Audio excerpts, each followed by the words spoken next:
एक बार फिर से मैं Archana Mishra Lalbagh girls inter college के यूट्यूब चैनल पे आप सभी का बहुत बहुत स्वागत करती हूँ। और बच्चों, आज का जो हमारा टॉपिक है ज्योग्राफी का पार्ट 5 है, संसाधन एवं इसका विकास। उस पर हम उसका वर्गीकरण के बारे में पढ़ चुके हैं, संसाधन के बारे में पढ़ चुके हैं। आज हम जो टॉपिक पढ़ेंगे वो है भूमि और मिट्टी के प्रकार। पहले तो हम पढ़ेंगे भूमि निम्नीकरण क्या होता है। ठीक है, तो बच्चों देखिए, जब भूमि की उपजाऊ की क्षमता को धीरे धीरे कम होती जाती है तो उसको भूमि की निम्नीकरण कहा जाता है। ठीक है, यदि आपको लिखित रूप में लिखना है तो आप कैसे लिखेंगे, देखते हैं। भू निम्नीकरण से अभिप्राय भूमि की उपयोगिता कम होना है। ठीक है, साथ में अब भूमि निम्नीकरण यानी भूमि की उपयोगिता क्यों कम होती है, इसके क्या क्या कारण है देखते हैं। पहला क्या है, वनों की कटाई, जो सबसे प्रमुख है, आपको पता भी होगा। अति पशुचारण यानी बहुत अधिक क्षेत्रों में पशुओं का चरण करना। खनन यानी बहुत जगहों पे खनन के कार्य में लगे होने, भूमि का प्रयोग खनन के कार्यों में करना। अति सिंचाई, बहुत से क्षेत्रों की सिंचाई में अधिक से अधिक चीजों में या अधिक से अधिक क्षेत्रों के सिंचाई के लिए प्रयोग किया जाना। और आखिरी कारण है आपका प्रदूषण, यानी प्रदूषण सबसे प्रमुख कारण है भूमि की उपजाऊपन क्षमता को कम करने का।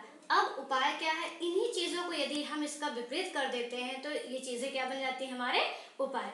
यानी हम वनों की कटाई को रोक दें, अति पशुचारण को हम कम करें, खनन में तकनीक का प्रयोग करके खनन के जो उपयोगी चीजें हैं उन्हीं का खनन करें, अति सिंचाई को रोका जाए, और प्रदूषण यानी प्रदूषण को जो होता है उसको वायु प्रदूषण, जल प्रदूषण, मृदा प्रदूषण, जो भी प्रदूषण होते हैं उनको नियंत्रित किया जाए। ये टॉपिक आपका यहाँ पे खत्म होता है, जो है आपका भूमि निम्नीकरण। अब बच्चों, आपका जो टॉपिक है मृदा तथा वर्गीकरण, ये सबसे इम्पोर्टेंट टॉपिक है आपका बोर्ड के पर्पज से। मैंने लिखा भी है मोस्ट इम्पोर्टेंट। आपको बोर्ड के एग्जाम में इससे 3 से 4 नंबर जरूर मिलता है। इसका लघु भी आता है, कभी लॉन्ग आता है, कभी अति लघु का बहुविकल्प भी आना अनिवार्य है। इसलिए इसको हम बहुत अच्छे से पढ़ेंगे। पहले हम पढ़ेंगे मृदा क्या होती है, उसके बाद उसका वर्गीकरण। देखिए, भूपृष्ठ की सबसे ऊपरी सतह जो पौधों को उगने के लिए व बढ़ने के लिए जीवाश्म, खनिजांश व नमी प्रदान करती है, उसे मृदा या मिट्टी कहते हैं। ठीक है, यानी आपकी जो पृथ्वी की ऊपरी सतह होती है, जो पौधों को जीवित रखने के लिए जरूरी चीजों को प्रदान करती है, उसे मृदा कहते हैं। अब आते हैं मृदा का वर्गीकरण। ये सबसे इंपॉर्टेंट पार्ट है आपका मृदा का वर्गीकरण। वैसे तो मृदा को 8 भागों में बांटा गया है, परंतु आपकी जो क्लास 10th है उस विषय में 6 प्रमुख भागों को आपको या 6 भागों का वर्णन किया गया है। पहली कौन सी मिट्टी है, जलोढ़ मृदा, लाल मृदा, काली मृदा, लेटराइट मृदा, मरुस्थलीय मृदा और पर्वतीय मृदा। एक बार फिर से देखेंगे, जलोढ़ मिट्टी, लाल मिट्टी, काली मिट्टी, लेटराइट मिट्टी, मरुस्थलीय मिट्टी और पर्वतीय मिट्टी। अब इसको याद करने का बहुत सरल समय तरीका आपको बता देती हूँ। देखिए, ये है जलोढ़ मिट्टी और यह लाल, तो आप पढ़ेंगे इसका ज और ला। जल का से काली मिट्टी और ला से लेटराइट मिट्टी यानी ला यानी कल, तो ये हो गया जल, ये हो गया कल।